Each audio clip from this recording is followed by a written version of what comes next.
చూస్తారు, చూడద్దని చెప్పండి. ఎంటర్టైన్మెంట్ ఒక 10 నిమిషాలు 5 నిమిషాలు ఎక్కువసేపు చూసినారనుకో ఫస్ట్ కన్ను దెబ్బతింటుంది.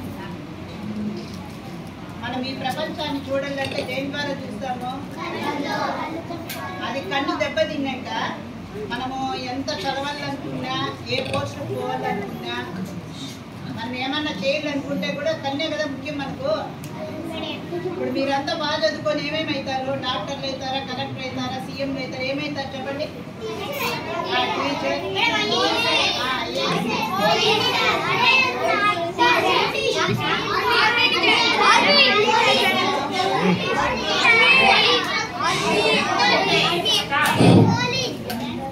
ఇప్పుడు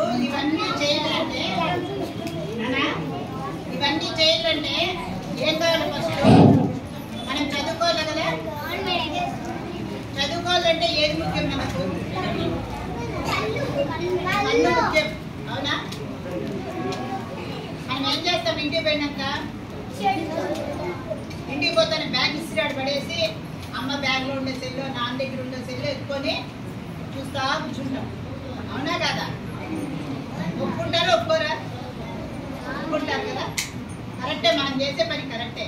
అది మీరు చూసేటప్పుడు మీకు ఇప్పుడు తెలియదు నాన్న, అది ఆ కంటి చూపుని దగ్గరికి పెట్టి చూస్తూ అంటారు. చూసినప్పుడు ఏమవుతుందంటే కొన్ని రోజులకి కన్ను దెబ్బతింటుంది, మన మైండ్ కూడా, మీ మెదడు పనితీరు కూడా తగ్గిపోతుంది. మీరు ఇప్పుడు కలెక్టర్ కావాలన్నా, ఐఏఎస్ కావాలన్నా, ఏమన్నా కావాలన్నా కూడా మన మెదడు అనేది బాగా పనిచేయాల, అవునా? అదే మీరు ఆడుకున్నారనుకో బాగా షార్ప్నెస్ వస్తుంది.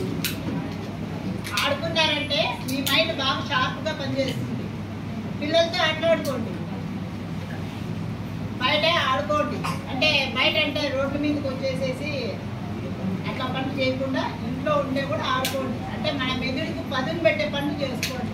సెల్ చూడండి, ఎంటర్టైన్మెంట్ ఒక 10 మినిట్స్, లేదు టీవీ చూడండి, అది దూరంగా కూర్చొని చూడండి.